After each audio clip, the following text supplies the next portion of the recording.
eventos son cruciales porque son los que van a generar mayor cantidad de problemas en tratamiento a lo que se refiere en infecciones asociadas a infecciones de salud, antes llamadas nosocomiales.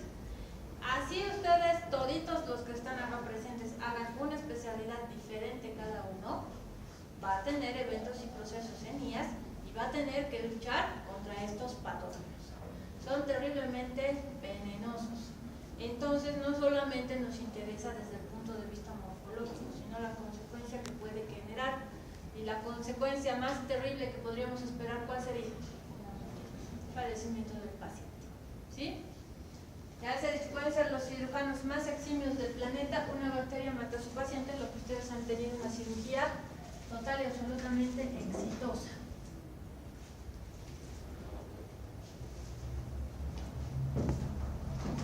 Interesante de lo que engloba las guías con Acinetobacter y con otros patógenos más.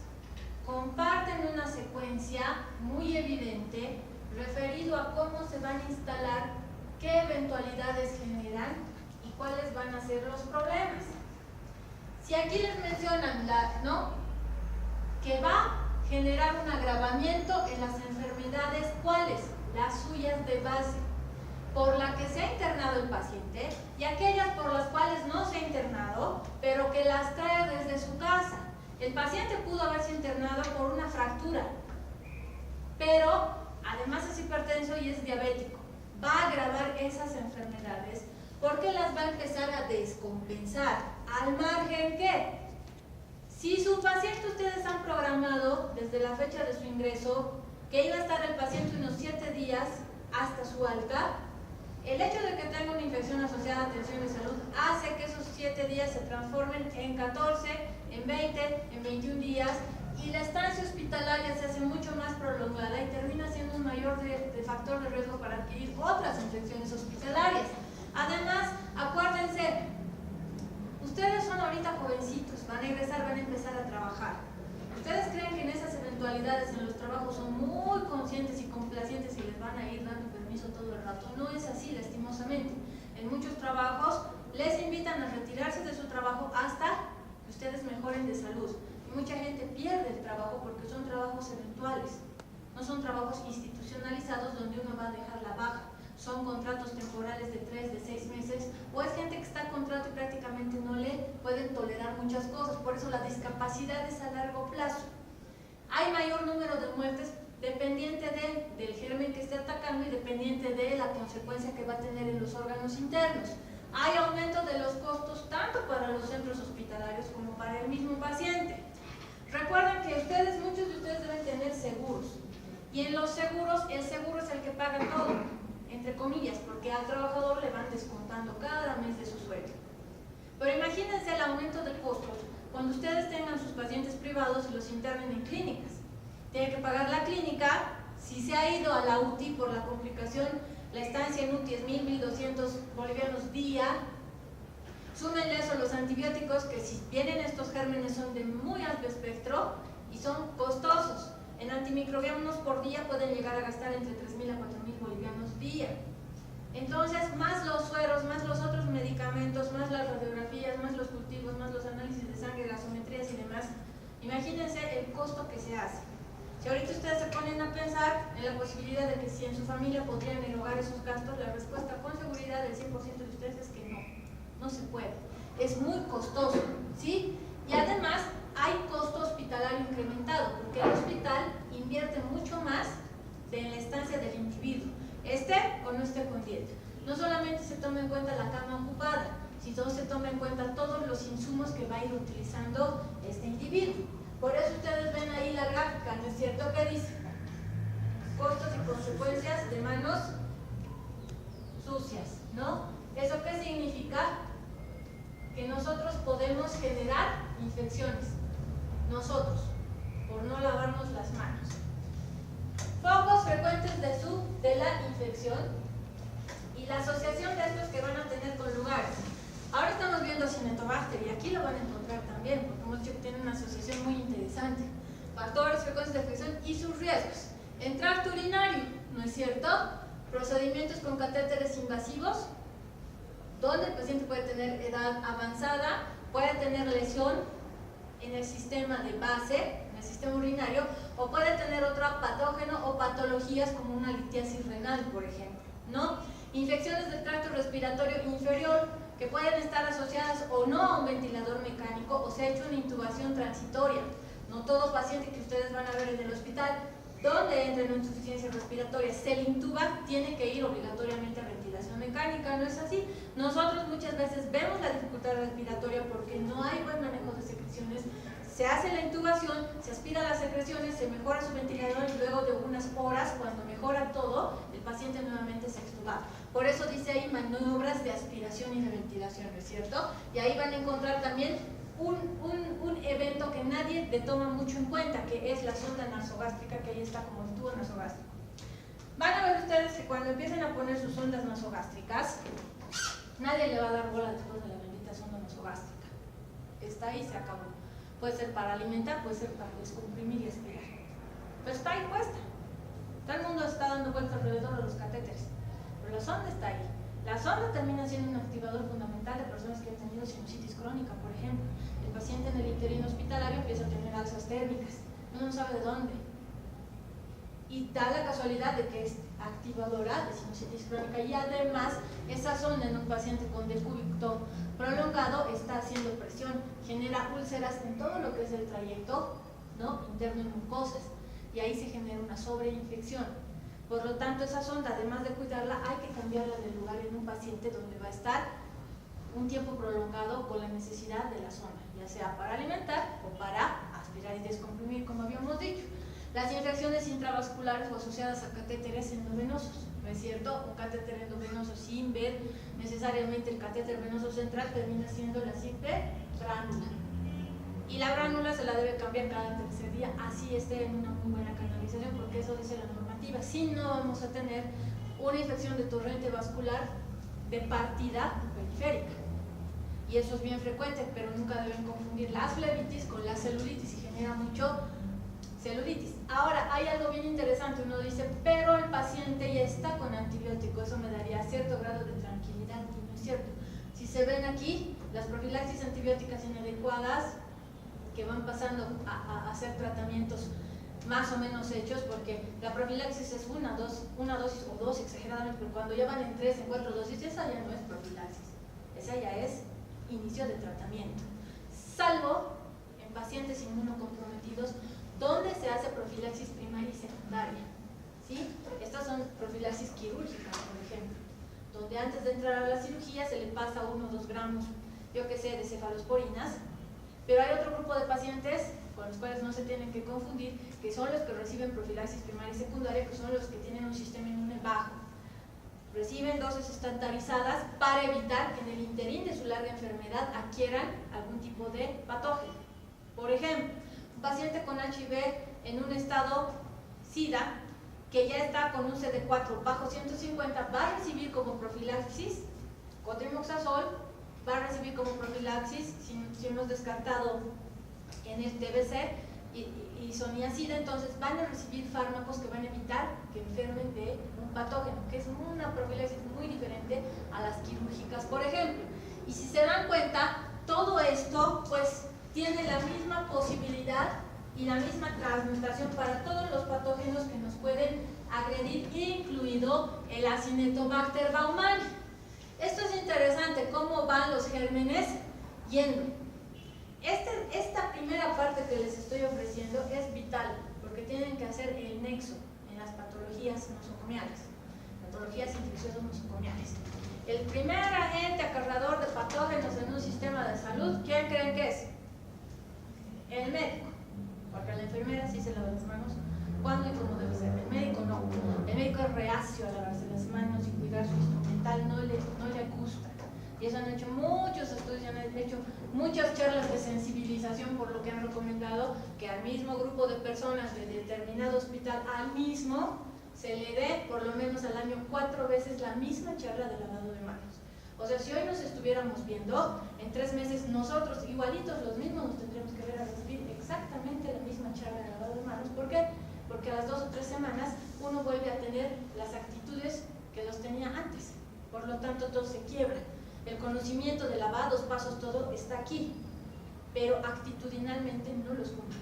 Y eso genera este tipo de problemas. Por eso la transmisión, imagínense, miren, ahí están las bacterias, ¿no es cierto? Los microorganismos están presentes en la piel del paciente y en los objetos que lo rodean. Recuerden que hay una literatura bien bonita donde explica que a las 48 horas de haber ingresado un individuo al hospital ya adquiere los patógenos hospitalarios. Por lo tanto, ya se vuelve un ente peligroso para sí mismo. Si se dan cuenta, están en el paciente y en las cosas que están en contacto con el paciente. ¿Y quiénes? Patógenos que ya los hemos visto en el transcurso del año. Staphylococcus, Proteus el Acinetobacter que vamos a ver hoy, que están presentes sobre la piel sana, ojo, ¿no es cierto?, de algunos pacientes. Miren, 100 a 1 millones de unidades formadoras de colonia. ¿Cuánto es eso? Terrible. ¿Y tú cuánto era? Para terminar, ya han llevado su productivo hace poquito. ¿Cuánto era? ¿Tiene ahí tú? Porque ¿cuántas unidades formadoras de colonia tenía? ¡Ah! Están a 2 semanas de dar su examen práctico, nenes. De todos modos, vayan a revisar, a modo que estudian su examen práctico, y van a ver cuántas veces 1 millón de unidades formadoras de colonia. Versus lo que van a encontrar en una infección urinaria. Ahí sí se van a escandalizar. Como me estoy escandalizando en este momento que no se acuerdan nada. Cada día se disemina cerca de 1 millón de detritus celulares de la piel. Y en la piel que se va descamando del paciente van saliendo las bacterias. Y en el hábitat del paciente, que es su ropa de cama, el mobiliario, los objetos, ¿no es cierto?, comienza la contaminación a partir de los gérmenes que se han ido descamando, ¿no? Estáfilos entero fundamentalmente, pero con ellos, dependiendo del tipo de sala y ambiente, Acinetobacter, Pseudomonas, Stenotropomonas, ¿no?, que van a ir albergando la posibilidad de generar una IA, ¿no? ¿Y qué pasa luego en el paso 2? Por contacto directo o indirecto, miren, aquí viene el doctor.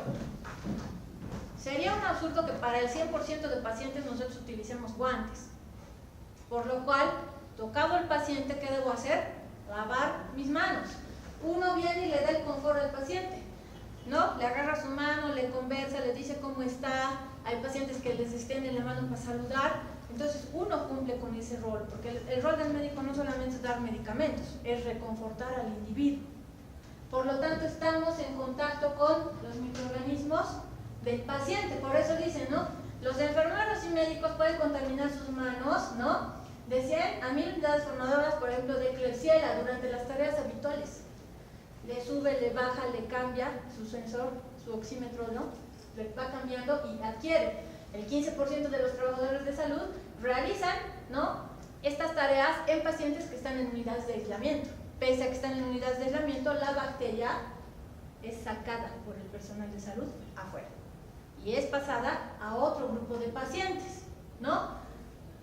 En centros hay 29% de los enfermeros o licenciados en enfermería o auxiliares de enfermería que portan Staphylococcus aureus en sus manos habitualmente. Y nosotros portamos, los que trabajamos en hospital, en fosas nasales, el Staphylococcus aureus, lastimosamente ya meticileno resistente. Pero no se puede dar tratamiento ni hacer profilaxis porque se ha visto que no hay. Yo voy a hacer tratamiento, voy a hacer profilaxis, todo lo que quiera hacer, y al cabo de unas semanas voy a volver a colonizar porque estoy trabajando en el ambiente. Por lo tanto, lo único que me queda nuevamente que es lavarme las manos, que es lo que han determinado que sí tiene la posibilidad de parar, evitar y limitar esa transferencia bacteriana, ¿no? En el paso 3, los microorganismos sobreviven y se multiplican en las manos de los trabajadores. ¿Ven? De aquí se ha llevado, agarrándole después de la mano, y miren, se ha multiplicado en las mismas manos del trabajador. Y nosotros somos trabajadores de salud también, ¿no?, va a los otros ambientes, toca las cosas, le toca al paciente, le puede ver la conjuntiva, le puede revisar la boca, o sea, puede hacer 1000 cosas con ese número ya de bacterias que hay presentes. Entonces, en un paso 4 vemos que el lavado inadecuado de manos tiene como resultado aún manos más contaminadas. ¿Eso qué significa? Si me lavo mal, no mejoro más o menos las cosas. Si me lavo mal, las estoy empeorando, ¿no? Una escasa cantidad del producto o una insuficiente duración de la acción del lavado de manos no ejerce el beneficio que debería ser. Y las manos, luego de haber sido estas lavadas, ¿no es cierto?, otro tipo de microorganismos que son también efectivos. ¿Por qué? Si el chorro es poco, si yo me lavo las manos y cierro mi grifo, me estoy llevando las bacterias que están ahí. Entonces son los pasos inadecuados que están haciendo que yo haga un mal trabajo en el ambiente a desarrollar. Y la transmisión a través de las manos en el paso 5. Miren, de aquí a allá, inmediatamente, sin necesidad de cuarto de aislados ni nada, ¿no es cierto? La transmisión cruzada no solamente por manos, sino por elementos que lleva el médico en su afán. Vengo, ausculto, le toco, le percuto, hago todo lo que tengo que hacer e inmediatamente voy a revisar al paciente B. No solamente estoy llevando los microorganismos en mis manos, estoy llevando los microorganismos en los insumos que yo estoy utilizando. Por eso, ¿por qué creen que queda terminantemente prohibido, ¿no? En unos años atrás sí se podía, que los termómetros sublinguales, ¿no? 10 termómetros para todo el piso, creo, donde habían 60 pacientes. Axilares y todo.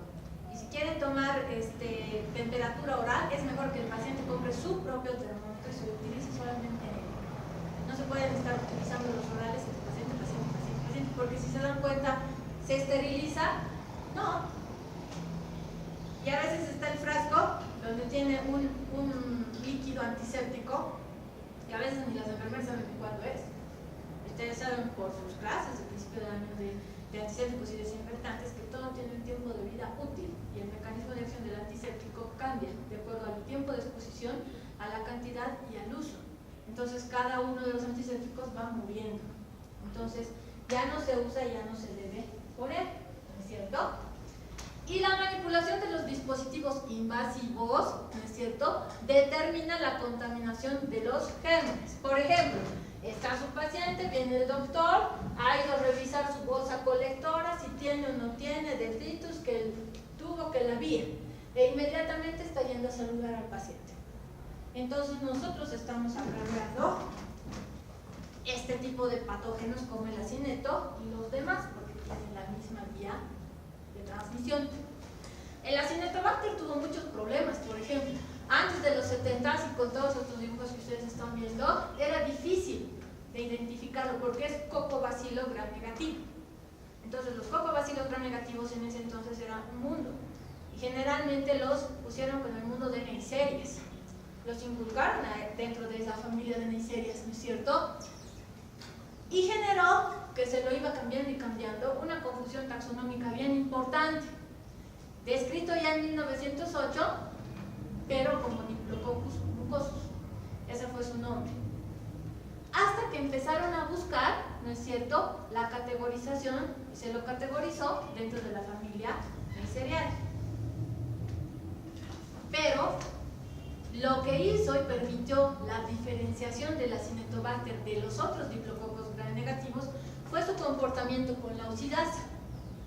Confrontado la oxidasa, por ejemplo, Acinetobacter es oxidasa negativo. Y los otros diplococos, como Moraxella, por ejemplo, que también pertenece a la familia de las Neisserias, es oxidasa positiva. Luego de muchos años, ¿no?, de ver dónde encajaba, de recibir diferentes nombres y demás, se lo abocó como una familia grande, ¿no?, como un género importante, especialmente por el tipo patogénico que causaba en procesos infecciosos nosocomiales. Y ahora ustedes en todas las revistas y libros modernos van a encontrar este complejo. El complejo se denomina Acinetobacter calcoaceticus _ Acinetobacter baumannii. Ese es el complejo. Este complejo que involucra todas las genoespecies más frecuentes pertenecientes fenotípicamente a la 1, a la 2, a la 3 y a la 13. Todos los que están en este grupito pasan a formar parte del complejo Acinetobacter calcoaceticus baumannii. Por eso es que el nombre es complejo, engloba a todos. Entonces ustedes ya los van a encontrar con ese nombre. ¿Qué es lo interesante del acineto?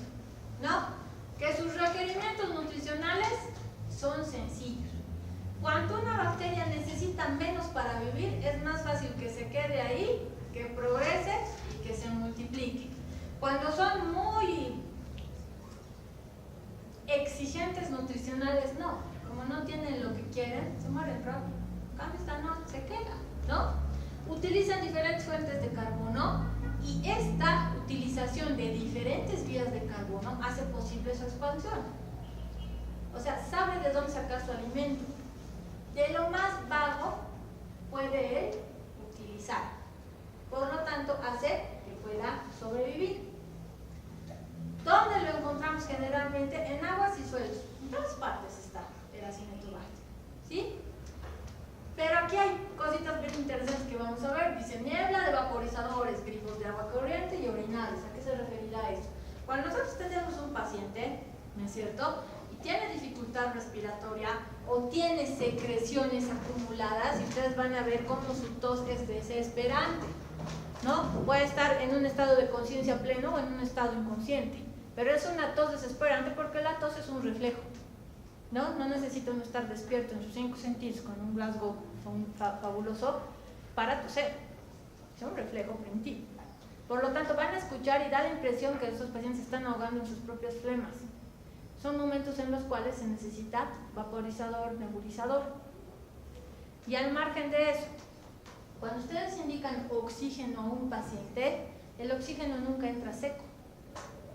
Está el tubo, le ponen la mascarilla o los puntos nasales, dependiendo de la indicación que ustedes den, pero van a ver que hay otra manguerita que sale del tubo que está con un frasquito de agua, ¿no? Hecho para eso. Entonces burbujea. Y el oxígeno se humidifica y entra, no se pone oxígeno, se lesiona los alveolos. Entonces, estos humidificadores que vienen, este por ejemplo es un nebulizador, ¿no es cierto?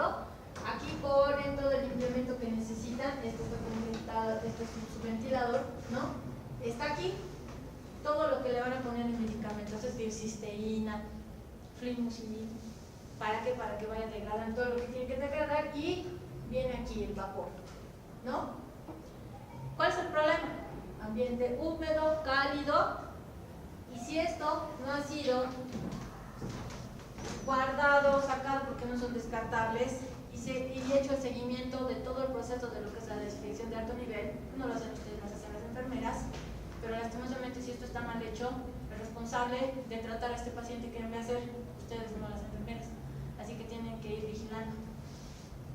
Acá, como va a ir mandando el vapor, ¿no? Entonces se va emitiendo la expulsación de bacterias. Las bacterias van siendo inhaladas. Recuerden que nosotros no vivimos en un ambiente estéril, ¿no? Todo en el ambiente hay microorganismos, en todo hay microorganismos. Lo que queremos hacer es que esta cantidad de microorganismos sea tan ínfimo que no pueda generar enfermedad en el paciente. Lo mismo, los lavabos, ¿no? Si los lavabos no son bien cuidados, ambiente húmedo, requerimiento necesario, ¿no? En zonas, estos bordes, estos ángulos, y esto que es un grifo moderno, si se ponen a pensar, son de esos que ustedes se acercan y el agua sale. Están aquí los dispensadores. De todos modos, aún teniendo en un centro hospitalario elementos tan modernos como los dispensadores de antisépticos, el agua que sale sin necesidad de que le toque el grifo y un antiséptico, puede ser clorexidita, ¿no? Aún así, la posibilidad de que viva Yacinetto y yo lo traslade óseos no esté en otro forma, si son unidades de cuidados intensivos, es altísimo. Los orinales, ¿no? Que también ustedes les van a pasar a los pacientes, porque a veces ellos no se pueden incorporar y les van a decir, doctor, ahorita no puede pasar, y estos están al pie del paciente o están en un ambiente chiquitito que generalmente artesanalmente se llaman lavachatas, porque ahí es donde lavan todo esto los de servicio de pisos, ¿no? Es el orinal para varones y aquel es para mujeres, pero también utilizado para varones, ¿para cuándo? Para cuando quieren defecar. Entonces esto se va pasando, se va alzando, ¿no? Al paciente se le ayuda a subir, se le pone, luego se le quita, se le lleva el contenido, todo eso lo hacemos todos nosotros, porque es nuestro deber colaborar también con el paciente, no lo va a hacer, la auxiliar de enfermería a veces tiene demasiado paciente como para estar esperando, ahorita va a venir la auxiliar a ayudarle, no, uno debe hacer eso. Entonces, todo esto está pues contaminado y nosotros nos contaminamos también. La solución, lavarse las manos, no queda de otra, luego esto ya el personal de limpieza lo limpiará. Pero yo para hacineto, ¿puedo tener factores de riesgo foráneos? Sí. Gente que bebe consueturinariamente en cantidades abundantes tiene un factor de riesgo agregado para tener Acinetobacter en el hospital. La gente que fuma también, por el tipo de condicionante que genera a nivel respiratorio y pulmonar y la inflamación crónica que ha generado en toda la vía respiratoria superior. Por lo tanto, este es un factor de riesgo de afuera. Entre el paciente fuma, hace 10, 15 años fuma. 2, 3 cajetillas al día. Bebe, sí, lastimosamente bebe, va viernes, vuelve sábado. Todos los sábados sin parar. En 10 de la semana. Llega, pero bebe. Entonces, genera trastornos. El alcoholismo crónico, ¿no? Las personas que beben mucho generan trastornos a nivel del complemento, porque la lesión primaria es en el hígado. Y el hígado es el generador, ¿no?, de proteínas y de complemento. Entonces tiene un sistema abolido. Pacientes diabéticos descompensados es otro grupo de individuos que tienen un factor de riesgo foráneo para entrando al hospital a adquirir, y como hemos visto, la condicionante del que fuma, ¿no?, una lesión pulmonar crónica va a generar un lugar muy interesante para que una bacteria oportunista vaya y genere patógenos. En este caso el hacineto, porque Pseudomonas también entra, Klebsiella también entra, coli también entra a la misma vía respiratoria, ya que tiene el condicionante de pulmón enfermo. Pero ya hemos visto condicionantes que se pueden dar en general por todo lo que uno utiliza, condicionantes que el individuo puede traer de la calle, pero cuando nuestro paciente ya está internado son condicionantes propios que pueden generar eventos. Si ustedes están viendo este paciente, de entrada ya están viendo que es un paciente grave, ¿verdad? No necesitarían saber más, es grave. Por la posición, por la situación, por la condición, es un paciente grave. Todo paciente crítico grave tiene un factor de riesgo para tener una infección así, terriblemente potenciada.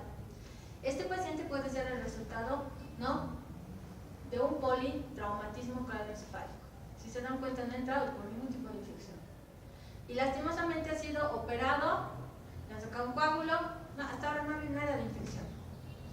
Pero lastimosamente en los transcursos del día, de los días, son pacientes que generalmente hacen neumonías nosocomiales, itis nosocomiales, hacen bacteriemias y demás. Es lo que conversábamos con algunos de mis grupos. Si le va a dar una infección, que le dé, porque la estadística lo dice, pero que no le dé por falta o ausencia de un buen trabajo mío, de no haber hecho todo lo posible para que no le dé. Si he descuidado tubos, vías, sondas y le ha dado, pues es mi culpa. Pero si he hecho todo lo humanamente posible cuidando estos dispositivos y le da, ese paciente está dentro de la estadística, porque le tiene que dar. ¿Sí? Estos dispositivos que ustedes ven son condicionantes para todos los agentes. ¿Sí? Cuando nosotros encontramos hacineto en los resultados, sinceramente es bien complejo por el tipo, es un microorganismo fastidioso. Entonces, no se lo va a tratar con cefalosporinas de tercera, de cuarta, se hace complicado, se tiene que utilizar imipenem, por ejemplo, asociado a otro más. Entonces, por eso no nos agrada mucho encontrar en resultados hacineto. Entre hacineto y Pseudomonas, a veces preferiría que tenga Pseudomonas y Acinetobacter, pero los eventos son lo mismo. La vía son las mismas, sus condicionantes son los mismos, sus factores intrínsecos los mismos, los extrínsecos los mismos. ¿Sí? Aquí, si ustedes ven, son pacientes críticos, ¿no?, que tienen tubos por todas partes. Tubo orotraqueal, endotraqueal, conectado a ventilador mecánico, tiene su humidificador, dispensador de medicamentos, ¿no? Miren, su sonda nasogástrica, su tubo oral para aspirar. Entonces tiene un montón de cosas. ¿Ustedes creen que este paciente va a estar con suero granular? No, va a estar con catéter venoso central. ¿Ustedes creen que va a poder ir al baño a miccionar? No, va a estar con catéter vesical. ¿Ustedes creen que va a avisar porque quiere tener reposiciones? No, es un paciente que hay que cambiarle pañales porque va a defecar ahí, va a contaminar la zona. Entonces, es muy problemático. Y todos los gérmenes, incluido la hacineto que hemos visto, staphylococcus y demás, están dando vueltas por todo este paciente, viendo por dónde van a ir. cicatrizar. Por eso es un factor de riesgo alto y primario. Pacientes con heridas abiertas, ¿no? ¿Por qué? Porque el hacinamiento vive también en nuestra piel. Y la herida abierta que no está rápidamente tratada o la hemos terminado de contaminar nosotros va a tener ingreso. Van a tener la oportunidad, seguro, en salas quirúrgicas donde hay pacientes que se han reintervenido y las heridas las dejan abiertas para que empiecen a cerrar por segunda intención. El cirujano la deja abierta a propósito porque así debe ser, así dice el protocolo en ese paciente, ¿no? Y eso también hay que cuidar fatalmente. Hay que cuidar fatalmente esas heridas porque si no viene lo que termina siendo ¿qué? Infección de sitio operatorio o infección de sitio quirúrgico, que es considerada una IA. Las salas y ambientes de pacientes quemados, mismo condicionante que para pseudomonas, mismo condicionante que para estáfilo. Hacinamiento comparte esto. Pacientes que tienen larga estancia hospitalaria en la UTI, 15 días, 21 días en terapia, con todo este lío de cosas, ¿no? Miren, todo esto es para un solo paciente. Ven, aquí está el otro con sus propias cosas. Entonces, un montón de cosas. Estancia prolongada, pasa que tengan camas anatómicas, el rol aquí de un fisioterapeuta hospital para hacer el movimiento respiratorio, por ejemplo, y evitar nosocomiales respiratorias. Se le da la vuelta, pero igualito nomás tiene conectado tubo, tiene su sonda, tiene sus montones de sueros, tiene catéter, tiene su catéter vesical. Y así se van quedando y quedando semana 1, semana 2, semana 3, larga estancia hospitalaria y especialmente en unidades de cuidados intensivos. Porque ahí van a tener que catéter venoso central, ¿sí? Y además estos catéteres venosos centrales están conectados no solamente a fármacos y medicamentos, sino se inician en otros pacientes como no pueden deglutir y muchos tienen la indicación de NPO estricto y están perdiendo muchos metabolitos y van a entrar en un estado de desgaste extremo. Se inicia la parte de nutrición parenteral total, todo lo que requiere calculado por ustedes con laboratorios para ver si no esté siendo intoxicado luego, para ver cómo están sus azogagos y demás, y ver los déficits electrolíticos y demás, entra por vía, por eso es parenteral total, entran aminoácidos, lipoplasmales, todo, lipobulin, todo, para darle todo. Eso se puede contaminar y va ingresando la bacteria. Al margen de bacterias, por ejemplo, cuando se encuentra cándida gravata o paracidosis entre los hongos, un sospechoso fundamental y la pregunta primera que uno hace es: ¿tenía nutrición parenteral total? Sí, de ahí es el foco, generalmente. Entonces son cosas que uno va viendo con el transcurso del tiempo, ¿sí? El hacinamiento, como tal, solito, genera más del 4% de infecciones asociadas a tensiones saludosas. Es alto, considerando la cantidad de bacterias que uno tiene, ¿no? Dependerá de la duración de estancia hospitalaria, ya sea en salas comunes o en unidades intermedias o unidades críticos, si ha sido sometido a intervenciones quirúrgicas, ¿no? Si ha sido reintervenido, si la herida es abierta, ya hemos visto que puede ser por segunda intención para que cierre o es una herida abierta que ya ha venido contaminada, si ha tenido infecciones previas, ¿no? Porque ya ha estado expuesto a antibióticos, esa nutrición parenteral que estábamos hablando, ¿no? Y estos antibióticos no hacen que el paciente esté salvaguardado. El antibiótico, acuérdense que no va a buscar los malos, el antibiótico va a lesionar gram positivos, gram negativos, es lo que quiere, no interesa si es comensal, es patógeno, nada. Entonces abre más puertas y espacios para que otros patógenos al cual no era sensible ingresen. Si yo estoy tratando a un paciente con cloxacilina y tiene hacinamiento la oportunidad por entrar por piel, lo va a hacer, porque la cloxacilina no le hace nada al hacinamiento bacteriano. Ya ha abierto campo y va a entrar. ¿Sí? Por eso la utilización previa de antibióticos es un factor bien importante. La presencia de catéter venoso central o vesical, los tubos endotraqueales con o sin sistema de ventilación mecánica, la permanencia en unidades de cuidados intensivos y las salas de quemados. ¿Qué favorece que esta bacteria sea tan fácilmente dispersable, pueda sobrevivir también y no se hace mayores problemas. La producción de bacteriocina, que le ayuda mucho a defenderse del sistema inmunológico, y la presencia de cápsula, que secundariamente evita la fagocitosis, que termina siendo otro mecanismo de defensa del cuerpo humano. Y la viabilidad prolongada en ambientes secos, que es interesante. Si bien en el húmedo, como hemos visto, se puede generar, puede incrementar, puede crecer, pero se han testado que en ropa de cama o lugares donde un paciente ha estado con infección con acineto, puede sobrevivir la bacteria en lugares secos hasta 3 a 4 semanas. Por lo tanto, sigue siendo viable para contaminar otro individuo. Si se dan cuenta, son 3 cosas tan sencillas que utiliza el Acinetobacter para sobrevivir todo el tiempo. Como hemos visto que entra por todas partes, entonces genera todo tipo de eventualidades. Pero ¿cuáles son las más frecuentes que encontramos? ¿No? Puede producir infección purulenta en cualquier parte del cuerpo el acineto, ¿no? ¿Dónde actúa primariamente? Su órgano favorito siempre va a ser pulmón, vía respiratoria, donde va a generar neumonía o traqueobronquitis. ¿Sí? ¿Por qué ocurre esto? Porque cuando un paciente ingresa, especialmente en unidades de cuidados intensivos, hay una colonización propia, transitoria del Acinetobacter, y una colonización exógena del ambiente donde han llegado. Por lo tanto, hay una colonización que, en ausencia de movimientos deglutorios voluntarios, ¿no?, la comida que va removiendo todas las bacterias y va haciendo el recambio, el lavado de dientes, todo, se queda en éxtasis. Por eso las licenciadas con sus auxiliares lo que hacen es colutorios y aseo de boca, todos los días deben hacer. Pero pese a eso, queda nomás en la transitoriedad y por microaspiración genera eventos respiratorios ya bajos, como neumonías, ¿sí? Pasa a sangre y hace bacteriemia,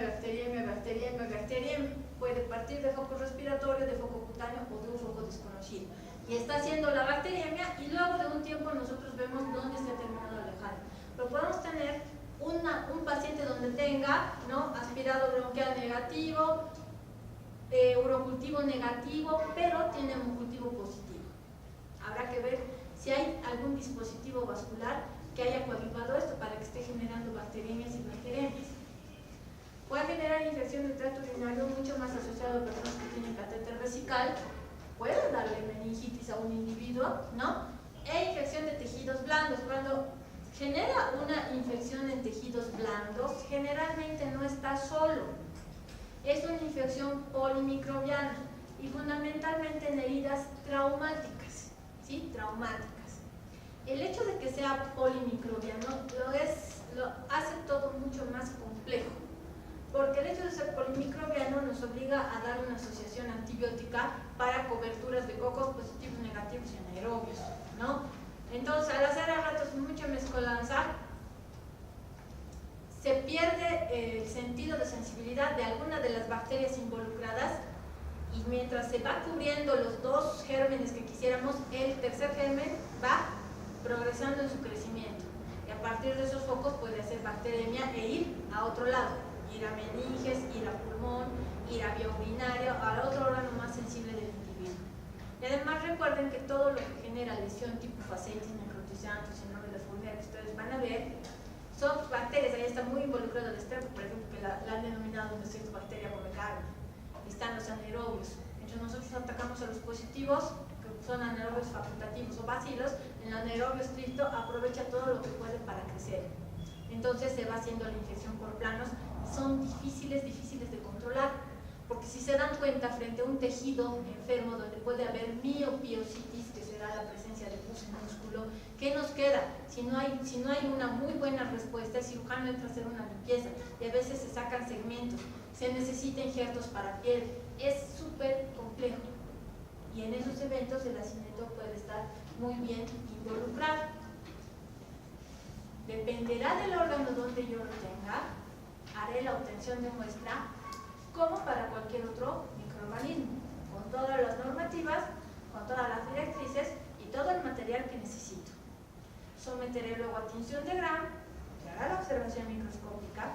si determina que es un poco bacilo gram negativo, la posibilidad de que sea cianeto es alta en ese individuo con esa patología. Será sometido a cultivos donde nos darán el resultado más su antibiograma. Serológicamente podemos hacer mucho, ¿no es cierto? No tenemos test especializados solo para acineto. Y ahí se observará el crecimiento en placa, se observarán los cocobacilos gram negativos que ustedes están viendo ahí, ¿no? Y nosotros deberemos esperar que estos individuos no vayan teniendo complicaciones, ¿no? La celulitis generalmente, el primer germen que se van a poner a pensar que está generando eso va a ser estafiloestrepto, ¿no? Dependerá de las condicionantes que ustedes vean, el tiempo de estancia hospitalaria, los factores para pensar que esto esté generando un acineto. Pero hay lesiones muy típicas de Acinetobacter, por ejemplo, ¿no es cierto? Lesiones como estas, donde se va ahora dando el centro de la lesión. Entonces pensaré que es acineto, de ahí también se toman muestras. Puede causar en heridas ya establecidas, puede causar crecimiento conjuntivitis bien importantes y severas. Y ojo, que hay muchas conjuntivitis que ustedes van a tener, igualito nomás va a ser por descuido de ustedes. Revisan pacientes, tienen pacientes, los tocan, todos los manipulan, salen y están frotándose sus ojos. Pasa el otro día, su ojo rojo, que crecerá, que se mama mucho vestel, que tu celular, no se han lavado las manos y están con la bacteria en el ojo, la bacteria del hospital. Y terminan teniendo conjuntivitis severas, ¿sí? Tienen que tener mucho cuidado, pueden hasta tener úlceras coroneales, es una lesión muy, muy importante. Estas son las que hablábamos, estas son difíciles. Generalmente estos pacientes tienen un alto grado de fallecimiento, ¿sí? Imagínense, son heridas, miren, tienen su drenaje tubular, otro drenaje abierto, son heridas totalmente abiertas, ¿no? En un individuo de cuidados intensivos, pero todo está abierto. Aquí no hay piel. Esto es para injertos, todo esto es para injertos, pero sigue necrótico. Este paciente entrará a cirugía, hacerse limpieza quirúrgica, Las posibilidades de fallecimiento son altas, ya sea por la bacteria o ya sea por el interín quirúrgico. ¿Sí? Entonces, si se dan cuenta, todo se va solucionando con un lavado adecuado de manos. ¿Listo? ¿Alguna pregunta que tuvieran?